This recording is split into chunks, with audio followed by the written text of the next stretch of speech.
Nesse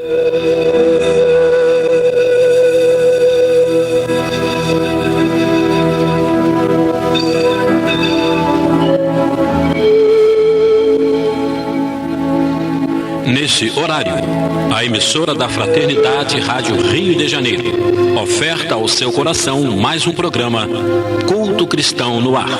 Participe conosco.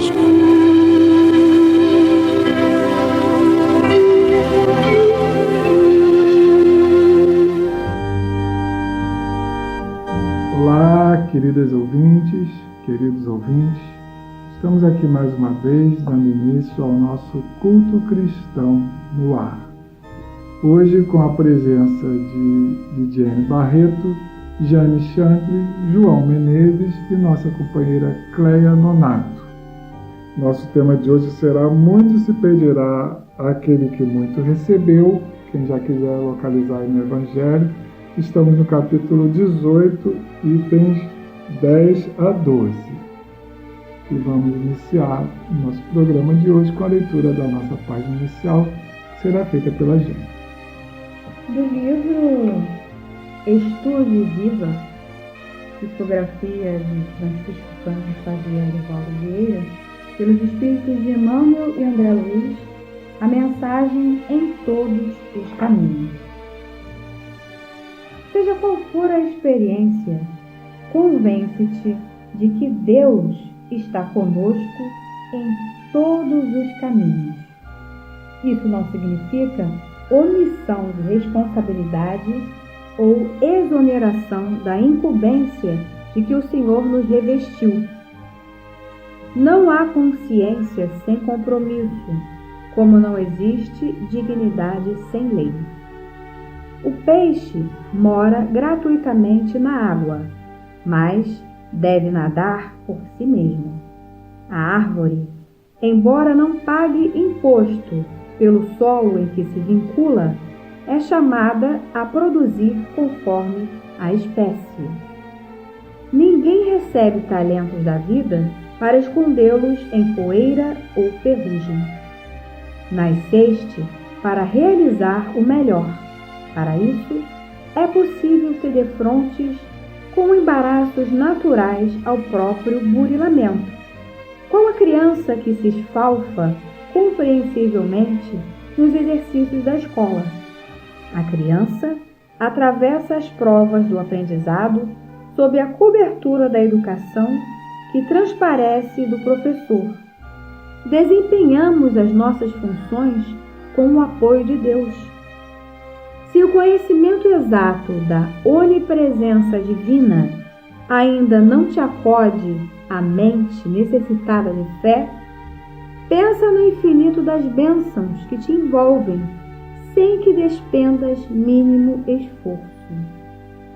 Não contratastes engenheiros para a garantia do sol que te sustenta, e nem assalariaste empregados para a escavação de minas de oxigênio na atmosfera, a fim de que se renove o ar e respires. Reflete por um momento só nas riquezas ilimitadas ao teu dispor, nos reservatórios da natureza, e compreenderás que ninguém vive só. Confia, segue, trabalha e constrói para o bem, e guarda a certeza de que, para alcançar a felicidade, se fazes teu dever, Deus faz o resto.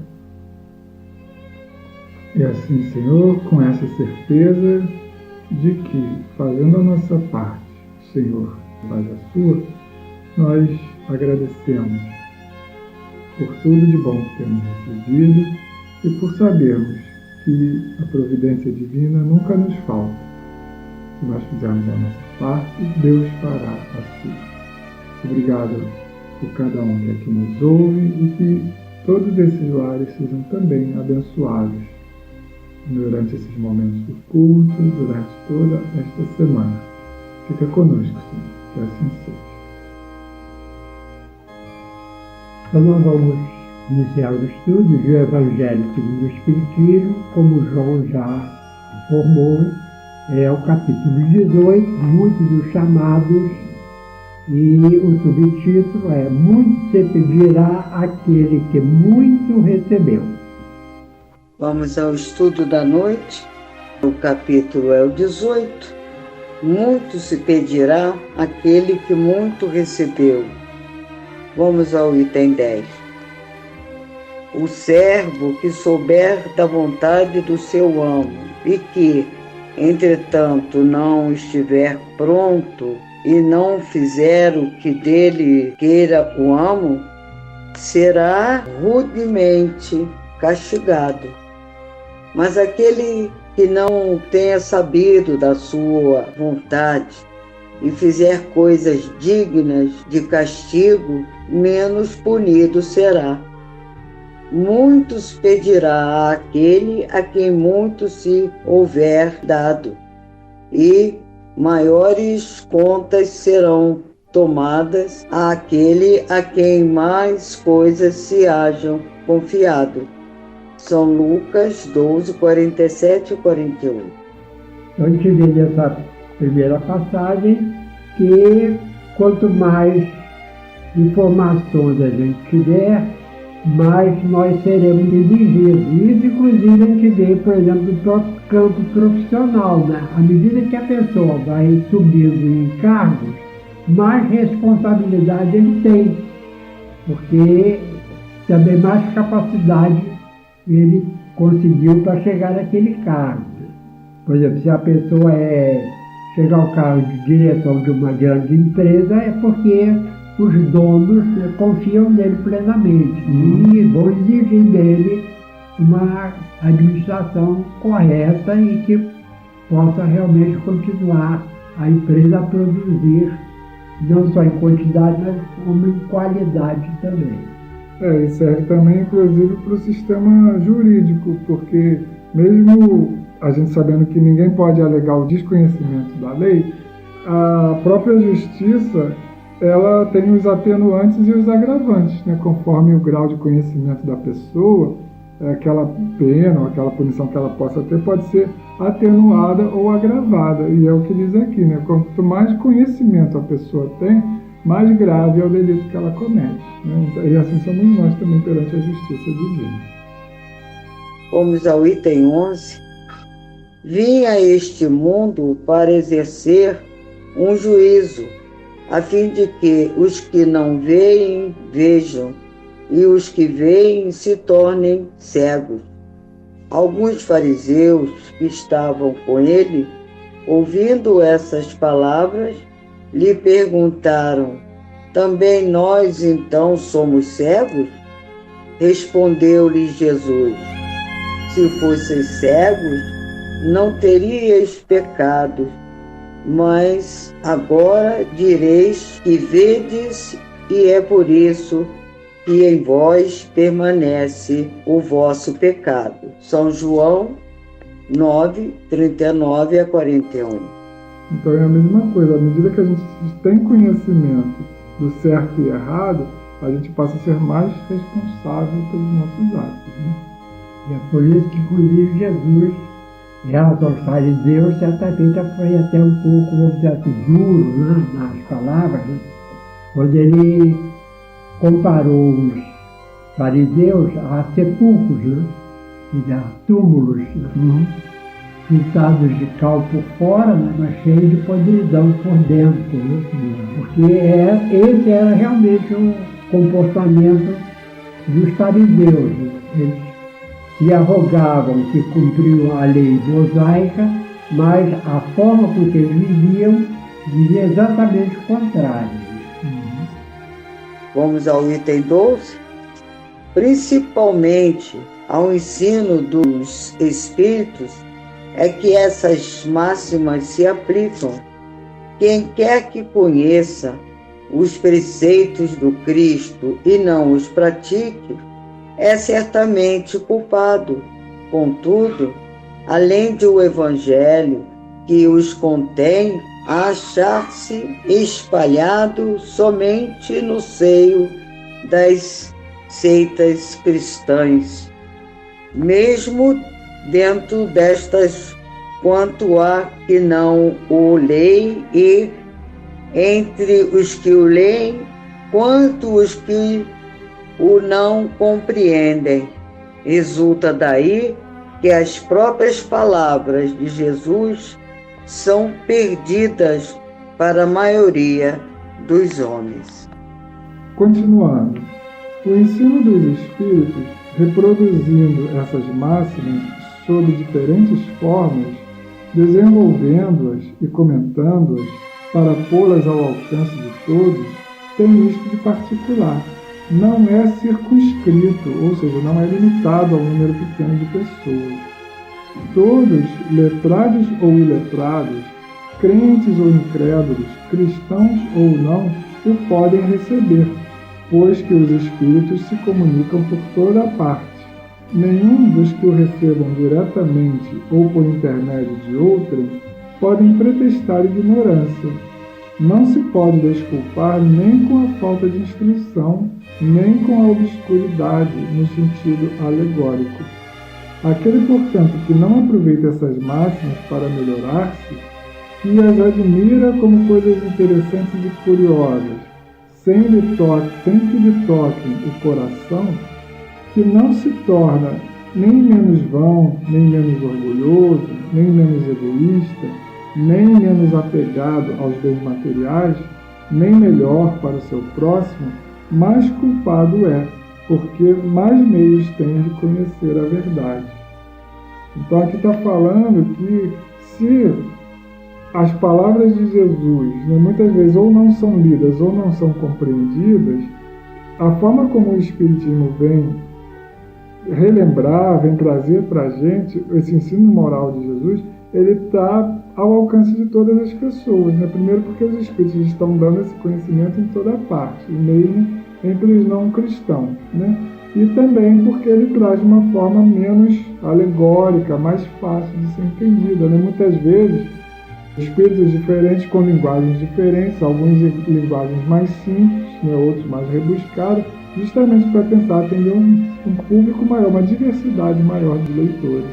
Nós damos como exemplo aqui os livros de Emmanuel, que são baseados em pequenos trechos do Novo Testamento, né? Uma frase, duas, né? E Emmanuel, então, né? Com palavras claras e simples, ele vai explicando aquela situação evangélica, né? E isso facilita bastante a compreensão das pessoas, né? E eu lembro, inclusive, no tempo em que as missas eram feitas em latim, né? E inclusive o padre de costas para o público, né? As pessoas iam lá na igreja, mas saíam sem entender nada. Primeiro porque latim já é um idioma difícil de se compreender por pessoas com certo conhecimento, mas o povo em geral, né? E falando de costas para o público, numa igreja maior, muita gente nem escutava direito, não conseguia entender, né? E por isso que durante muitos anos o povo cristão era completamente desconhecedor do conteúdo do Evangelho. A própria igreja depois percebeu que isso era um equívoco e passou as pessoas, agora a gente vê que numa missa, né, não só o padre ou aquela autoridade católica que está conduzindo a missa explorando o Evangelho, como está sendo dada a oportunidade até de pessoas também da própria igreja, da comunidade, falar um pouco sobre aquilo. Então está se tornando cada vez mais fácil das pessoas entenderem. Remontando o que você falou, João, é aquela máxima que nós conhecemos, né? O Evangelho é a porta e Kardec é a chave. E a gente falou aqui de espíritos que tem que trazer em linguagens diferentes, e a gente não deve esquecer também dos encarnados, autores encarnados que vêm dando uma contribuição muito grande para o Espiritismo no sentido de tornar fácil a sua interpretação. Um dos que a gente cita melhor como fonte de qualidade é o Richard Simonetti, já desencarnado, mas que os livros dele são muito acessíveis, tem uma linguagem muito simples, ele vem trazer o conhecimento espírita para qualquer pessoa que não tenha nenhum conhecimento espírita, principalmente aquele livro Quem Tem Medo da Morte. até pelo título, ajuda bastante as pessoas, né, a entender os princípios da doutrina espírita. E aí tem um outro também que, inclusive, eu sempre recomendo para jovens, que é que ele não pise na bola, né? E também com palavras fáceis assim, ele trata de temas importantes. Realmente você foi uma boa lembrança no livro de Richard Simonier. E aí continua aqui o comentário de Kardec. Os médiuns que obtêm boas comunicações ainda mais censuráveis são, se persistem no mal, porque muitas vezes escrevem sua própria condenação, e porque, se não os cegasse o orgulho, reconheceriam que a eles é que se dirigem os espíritos. Todavia, em vez de se tornarem para si, em vez de tomarem para si as lições que escrevem ou que leem escritas por outros, têm por única preocupação aplicá-las aos demais, confirmando assim estas palavras de Jesus: vedes um argueiro no olho do vosso próximo, e não vedes a trave que está no vosso. É interessante que aqui não só os médios, mas nós próprios espíritas, às vezes a gente, alguém lê uma mensagem, a gente está numa reunião pública, né? Aí, de modo geral, as reuniões públicas do centro sempre tem muito com a leitura de uma mensagem, né? E quando a pessoa acaba de ler, a gente pensa assim, essa mensagem, o fulano é que tinha que ouvir, né? Nunca a gente coloca, caiu como carapuça, né? Para mim, né? Sempre a gente acha que o outro é que tinha que ouvir.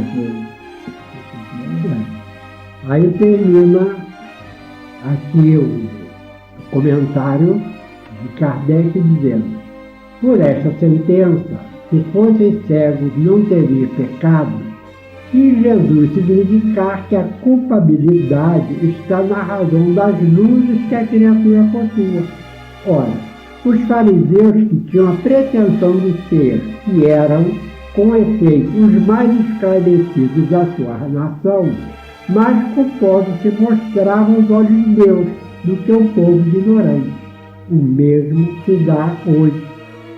Aos espíritas, pois, muito será pedido, porque muito hão recebido. Mas também aos que houverem aproveitado, muito será dado. O primeiro cuidado de todo espírito sincero deve ser o de procurar saber se, nos conselhos que os espíritas dão, alguma coisa não há que lhe diga a respeito. É aquilo que eu acabei de falar. Entende? Então, quando a gente lê ou vê alguém lendo uma mensagem espírita, a gente tem que ver daquilo o que a gente pode tirar com proveito e procurar mudar, porque também não adianta só a gente achar, isso aí está falando comigo e a gente continua o mesmo. É assim que faziam os fariseus. Né? Então, acho interessante esse comentário aqui, final de Allan Kardec, por causa disso, né? E a gente tem uma responsabilidade, o espírita tem uma responsabilidade maior, porque o número de obras publicadas atualmente é bastante alto, né?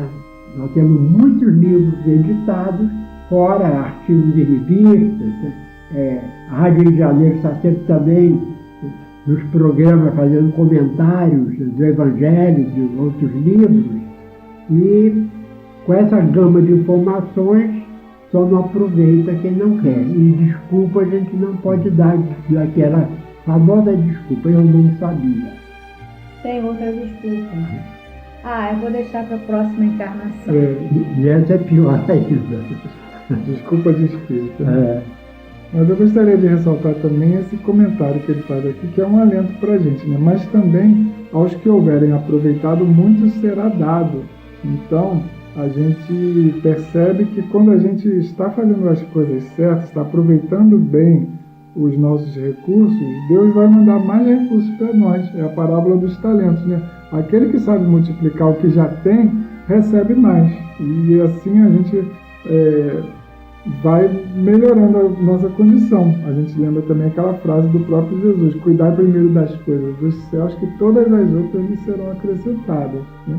Então, às vezes a gente vê a pessoa como a gente diz, dando murro em ponta de faca na vida, nem não está acertando, por quê? Às vezes está dando prioridade às coisas materiais e elas não estão acontecendo. À medida que a pessoa começa a dar valor às coisas espirituais, as coisas vão fluindo melhor, né? Se tiver também na programação dela. Às vezes a dificuldade também está na nossa programação, né? Aí o finalzinho diz assim: o Espiritismo vem multiplicar o número dos chamados, pela fé que faculta. Multiplicará também o número dos escolhidos. Portanto, é importante que a gente preste bem atenção nessas lições, e eu lembro aqui que o João acabou de falar também, que nós observamos, quando a gente começa a conhecer um pouco da vida desses grandes vultos do Espiritismo, mesmo do passado, a gente observa que a maioria deles desencarnou com uma idade bastante avançada, mesmo naquela época que na média de vida das pessoas era mais baixa, desencarnar com 80, alguns com mais de 90 anos, né? E com saúde. Durante o tempo eles tiveram saúde, né? Quer dizer, então a gente vê que, como diz aqui, as oportunidades vão sendo dadas. Você está produzindo, então vai continuar tendo saúde, memória, para poder continuar produzindo, né? A gente tem um exemplo atual de Valdo Pereira Franco, né? Tivemos Chico Xavier com mais de 90 anos, Bezerra de Menezes, tantos que renderam bastante enquanto as exceções são poucas. Também teve aqueles que faleceram cedo, como Eurípides Barçanufo. Anália Franco. Rapaz, a Anália Franco já desencarnou com 60 e poucos anos. Para a época também não era... Já era considerada avançada, né? Então aí está a lição: muito se pedirá àquele que muito recebeu. Essa lição nos chama a atenção a nós que estudamos o Evangelho e conhecemos a doutrina. Por isso, somos mais cobrados do que aquele que não tem conhecimento da doutrina e dos ensinamentos de Jesus. Estejamos atentos a tudo que recebemos nesta encarnação. Quantos irmãos nossos que estão impossibilitados de andar, falar, ter um meio de comunicação. Então, agradeçamos a Deus por tudo isso e coloquemos em prática. As oportunidades aparecem a todo instante. Paz a todos. Então vamos à leitura de uma poesia.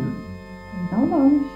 Do livro Oportunidade, autora Elzita L. Teixeira, vamos ler a mensagem Vários Caminhos. Já velho, cansado, abatido, para casa retorna o agricultor, com sua enxada no ombro, cantando um hino de louvor. Um homem bem trajado do seu casebre se aproxima, trazendo uma pasta à mão. Será uma Bíblia? Ele imagina. Após a acanhada saudação, no cabo da enxada se apoia o velho para ouvir a explicação de temas do Evangelho. Depois de tanto falatório, o crente pensa tê-lo convencido, usando do seu dom oratório, exalta o seu rebanho escolhido. Por entre a ignorância e a sabedoria, o velho contesta com veemência: não concordo com Vossa Senhoria, apesar da minha parca inteligência. Quando vou vender meus grãos, o comprador não pergunta, então, que tipo de caminho usei, nem por onde eu passei. O que ele quer saber? A qualidade que o grão oferece. Depois de uma boa análise, terá então o preço que merece. Não importa o caminho, nem tampouco a religião. O importante é ter uma fé, comportar-se como bom cristão. O visitante admirado agradeceu-lhe a lição. Não julgava naquele peito pulsar tão nobre coração. E assim, Jesus, divino e amorável Mestre, estamos encerrando o nosso programa e desejamos que cada ouvinte possa ter entendido cada lição, cada momento de estudo e tirar deles o proveito necessário, principalmente essa poesia tão bem inspirada pela nossa autora. Obrigado por tudo. Envolve nosso país e toda a humanidade, hoje e sempre. Este foi mais um programa Culto Cristão no Ar, que ofertamos ao seu coração pelas ondas amigas da Rádio Rio de Janeiro. Volte a estar conosco na próxima segunda-feira, nesse mesmo horário.